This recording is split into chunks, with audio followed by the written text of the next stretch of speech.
बिस्मिल्लाहिर्रहमानिर्रहीम अस्सलाम वालेकुम। आज मैंने सोचा क्यों ना अपनी क्लीनिंग रूटीन जो है वो शेयर करूं। अच्छा, अनलाइक अदर मदर्स ये होता है कि मॉर्निंग में उनकी काम वाली मासियाँ आती हैं या वो ख़ुद मॉर्निंग में सफाई वगैरह करती हैं। आपको पता है कि मेरे पास काम करने वाली कोई हेल्पर या मेड नहीं है और सुबह ज़ाहिर है मुझे ख़ुद भी पढ़ाना होता है मैं और स्कूल जाना होता है, इसलिए शाम में मैं क्लीनिंग ज़्यादातर करती हूँ। अगर मैं सुबह करती हूँ तो वो वीकेंड वगैरह पे। ये इवनिंग का टाइम है और इस टाइम मैं क्लीनिंग कर रही थी। हाला शायान इस टाइम जब कुरान पाक पढ़ने लगते हैं तो मैं अपनी क्लीनिंग वगैरह करने लग जाती हूँ और जल्दी जल्दी हो जाता है। कारपेट्स मैंने हटाई हुई हैं तो ये इजीली मैं यहाँ से सफाई कर लेती हूँ ब्रूम से। और ये जो फूल झाड़ू होता है ना, टाइल्स इजीली इससे साफ़ हो जाती हैं। मैं कोशिश करती हूँ, इतना ज़्यादा गंद नहीं होता कि हवा की वजह से उड़ के आगे पीछे ये चले जाते हैं। यहाँ अभी मैंने ये डाइनिंग टेबल रखा है लिविंग से उठा के, ताकि थोड़ी सी स्पेस जो है वो लिविंग में बन सके। वहाँ पे चूँकि मैंने फ्रिज रखा हुआ है आजकल जो सेटिंग की है, तो ये डाइनिंग टेबल भी पड़ा हुआ था। तो लिविंग, आपको पता है 5 मंजिला का छोटा सा एक लिविंग होता है, तो वो पैसेज बहुत तंग हो जाता है। इसलिए मैंने वहाँ से, चूँकि ड्राइंग रूम में तो कम ही आना जाना होता है, और मैंने यहाँ पे ये डाइनिंग टेबल रख दिया कि खाना हम यहाँ खा सकते हैं या इवन लिविंग में भी खाया जा सकता है। लेकिन यह है कि ये टेबल मैंने साइड पे कर दिया, तो अब लिविंग में थोड़ी सी स्पेस बन चुकी है। वहाँ पे मैंने सोफ़ा कम बेड रखा हुआ है ताकि शायान और हाला इजीली वहाँ बैठ के अगर खाना चाहें, खेलना चाहें, टीवी देखना चाहें, पढ़ना चाहें, whatever they can do that. अब यहाँ से सोफ़ा आगे पीछे करके मैं ज़रूर ये झाड़ू लगा रही थी, लेकिन कुछ भी नहीं निकलता।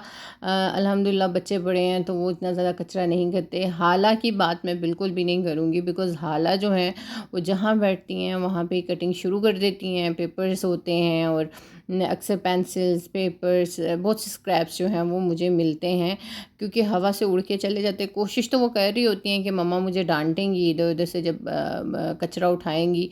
तो खैर ज़ाहिर है ये भी तरबियत का हिस्सा है, बच्चों को बताना चाहिए। और जल्दी जल्दी जी मैं झाड़ू लगा देती होती हूँ। और कारपेट क्लीनिंग थोड़ी हार्ड थी, तो अब जब से हटाई है तो आसानी से सफाई भी हो जाती है, धुल भी जाता है, मॉप भी हो जाता है। तो ये लिविंग में देखें इतनी कम स्पेस है। यहाँ पे फ्रिज आजकल मैंने रखा हुआ है और साथ में ये सोफ़ा कम बेड, सोफ़े वाली जगह पे, यहाँ सोफ़े कम बेड वाली जगह पे मेरा डाइनिंग टेबल था, तो आजकल मैंने उसे साइड पे ड्राइंग रूम में कर दिया है। तो अब थोड़ी सी स्पेस बन चुकी है और आगे पीछे से हटा के ये देखें सफाई करनी पड़ती है। देखने में तो मेरा घर बहुत साफ़ लगता है, लेकिन चूँकि रोड पे है तो डस्ट बहुत ज़्यादा होता है। जो जिन लोगों के घर रोड पे हैं तो उन्हें इस चीज़ का अंदाज़ा होगा कि रोड पे घर होने की वजह से फ़ायदों के साथ साथ नुकसानात भी होते हैं। ये जो एक रैपर निकला ना, ये हाला का ही होगा यकीनन। हाला ही बैठे बैठे जब वेफ़र्स खा रही होंगी ना, तो ये कहीं रखा होगा कि बाद में उठाऊंगी, और उठाया भी नहीं। हर जगह पे डस्टबिन पड़े हुए भी अच्छे नहीं लगते। जगह जगह पे डस्टबिन पड़े हुए हों तो मैंने किचन में ही रखा हुआ है, और एक वॉशरूम्स में ज़ाहिर रखे हुए होते हैं, लेकिन रूम में मैंने कुछ भी ऐसा नहीं रखा हुआ। हाला जब कोई आर्ट वर्क करती हैं तो उनसे हमेशा मैं कहती हूँ किसी बास्केट में डाल दिया करें, कोई छोटी सी बास्केट। बहुत सी बास्केट्स जो हैं वो मैंने रखी हुई हैं, आप उनमें से लेके अपने स्क्रैप्स रख दिया करें। लेकिन आपको पता है कि बच्चों से कहते रहें, लेकिन बच्चों ने जो है ना वो अपने लिए ईज़ी वे ही ढूंढना होता है। और इस तरह से मैं सब तरफ से, ये फूल झाड़ू बड़ा आसानी से लग जाता है। तिनके वाला झाड़ू जो होता है ना उसकी ज़रूरत नहीं होती टाइल्स पे, फूल झाड़ू से इजीली हो जाता है। अब बेड कवर झाड़ना भी ज़रूरी है, बेड कवर साफ़ करते करते। अच्छा, यहाँ पे ना मैं अपनी एक है मेरी देखने वाली हैं, कश्मीर व्लॉगर्स के नाम से शायद उनका चैनल है, और उन्होंने कल एक कमेंट किया था, एंड शी सेड कि आप किस तरह से ये थंबनेल लगाती हैं। तो ये थंबनेल को तो खैर बनाने के लिए बहुत से तरीके हैं। पिक्सआर्ट भी है, इसके अलावा आप प्ले स्टोर से उसे कर सकती हैं, और पिक्सेल भी है। और अगर बहुत ही इजी वे है तो इन शॉर्ट से जैसे आप वीडियो बनाती हैं ना, तो वहाँ पे ही साथ में ऑप्शन होता है फ़ोटोज़ का और कोलाज का। कोलाज में जाके ना आप बना सकती हैं इसका थंबनेल डिफरेंट। आप जो रिलेटेड वीडियो आपने बनाई होती है उसके स्क्रीनशॉट्स ले लें और फिर आप कोलाज में जाके सबको कंबाइन करें एक जगह पे, और ऊपर जो भी आपको टेक्स्ट लिखना है वो भी ऑप्शन आ जाएगा। फिर यूट्यूब का जो साइज़ होता है ना वीडियो का, उसके मुताबिक आप अपने थंबनेल का साइज़ करें उस रेशियो में रख के, और फिर आप लेटर ऑन जब वीडियो अपलोड करें तो उससे पहले ही ऑप्शन में आप जाके और थंबनेल जो है वो चेंज कर सकती हैं। ये मोबाइल से भी हो सकता है, डेस्कटॉप से भी हो सकता है, लैपटॉप से भी हो सकता है। सो जो आपको कन्वीनियंट लगे आप वो बताएं। अगर आपको एक प्रॉपर वीडियो चाहिए कि मैं मोबाइल से आपको स्क्रीन के ज़रिए से बताऊं, स्क्रीन रिकॉर्डिंग से, तो आप ज़रूर बताइएगा, मैं छोटी सी वीडियो बना के शेयर कर दूँगी। वरना यूट्यूब पे बहुत सी ऐसी वीडियोज़ अवेलेबल हैं जिसमें आप थंबनेल बनाना सीख सकते हैं, और ईज़ीएस्ट वे तो इन शॉर्ट का ही है। तो आप देखिएगा, आपको थंबनेल फ़ोन पे लगाने का, मोबाइल फ़ोन पे लगाने का जो तरीका है वहाँ से इजीली मिल जाएगा। लेकिन अगर फिर भी समझ ना आए तो आप ज़रूर बताइएगा। आपके कमेंट करने का और इतना ज़्यादा व्लॉग्स को पसंद करने का बहुत शुक्रिया।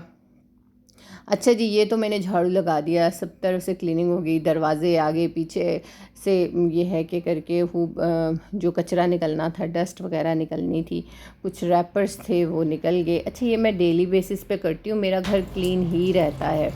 अब आजकल जाने आप लोगों के साथ ये इशू है या नहीं है, मेरी टाइल्स के ऊपर एंट्स बहुत ज़्यादा आ रही हैं, चींटियाँ बहुत ज़्यादा होती हैं। तो मैं ये जो पोछा लगाती हूँ ना, तो इसमें मैं फ़िनाइल डाल देती होती हूँ ताकि ये एंट्स जो हैं वो कम हो जाएं। मैंने ये जो बिन रखा हुआ है ये मैंने डॉलर शॉप से लाया था, और ये इसी पर्पज़ के लिए रखा हुआ है कि इसमें मैं पोछा वॉश कर सकूं। इसको मैं और किसी पर्पज़ के लिए यूज़ नहीं करती, वॉशरूम में या एज अ डस्टबिन इसको नहीं यूज़ करती। ये सिर्फ इसलिए ताकि इसमें मैं अपना ये जो पोछा है या जो मैं मॉप लगाती हूँ उसको मैं वॉश कर सकूँ अच्छे से।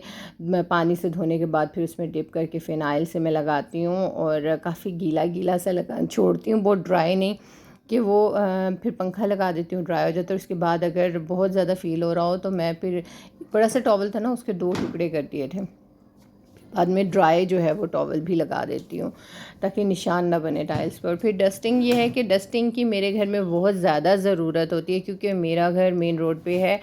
तो आप दिन में 2 दफ़ा ज़रूर यानी डस्टिंग कर सकते हैं, लेकिन मेरे पास तो टाइम होता नहीं है कि मैं 2-2 3-3 दफ़ा डस्टिंग करूँ, इसलिए मैं एक दफ़ा ही डस्टिंग करती हूँ शाम में।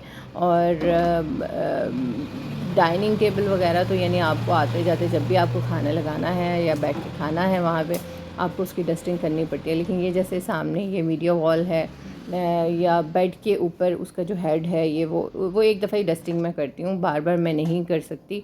और जो पंखे हैं वो भी बहुत जल्दी गंदे हो जाते हैं, चूँकि रोड पे घर होने की वजह से ज़ाहिर है ये जो नुकसानात हैं ये तो होते ही हैं।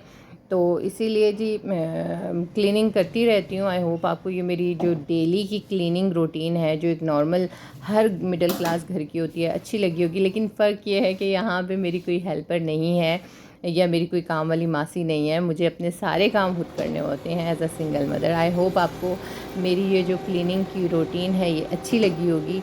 अगर आपको मेरी ये वीडियो अच्छी लगी है तो आपने इसको ज़रूर लाइक करना है। देखने का बहुत शुक्रिया, थैंक यू।